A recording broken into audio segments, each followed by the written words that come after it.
Hello, this is Laurel Toby, the founder of MediaBistro.com, and I'm here today for Media Beat with Carly Roney from The Knot. And we're going to talk about career advice today, and I'm hoping she'll finally take off her clothes because she promised in the last segment she was going to do that. I said you first. Anyway, so the first question, what's one thing you know now that you didn't know when you first started your business that you wish someone had told you?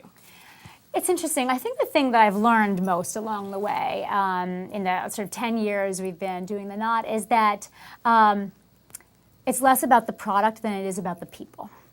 And, you know, it is about the product because in the end of the day, it is, you know, that's what your audience is attracted to. Mm-hmm. But in the end of the day, it's the people on your team who make that product. And so when you're 5 people in a room, it can be about the product because the people are already set in stone, right? And so that's how it was in the very beginning.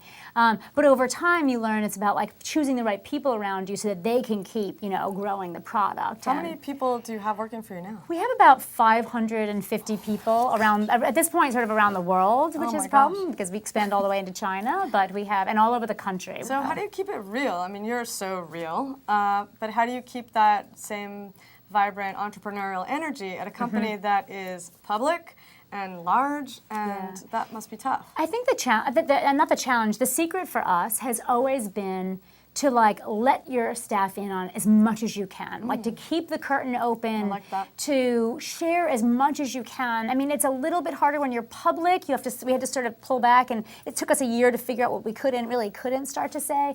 But the more people know, the more they invested they are in their ability to help, you know, change that outcome or things like that. And so I think that's been, and that's what helps people, I think, stay invested and stay entrepreneurial. Is awesome. I giving people work challenges. For you, Carly. Come ahead. Many entrepreneurs want to know about financing. I mean, that's one of the critical turning points to get financing. Do you have any advice about getting financing? I mean, I know you haven't done that in a while, but maybe you know of some entrepreneurs who've done it recently. We were never really concerned with our ownership stake or valuation. Like, we always were the ones to feel like 10% of something is better than 50% of nothing.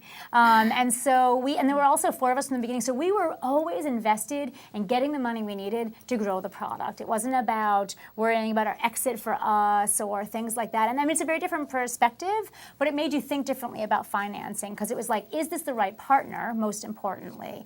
And I think a lot of it is also just about you know, looking in creative places sometimes for your financing and not necessarily just the first person who knocks on the door. True. All these partnerships you mentioned, were they companies that came to you guys, or did you guys go knocking on doors a lot? You know, you have to do both of those things. You can't have your eyes so on your product that you're not also out there with people.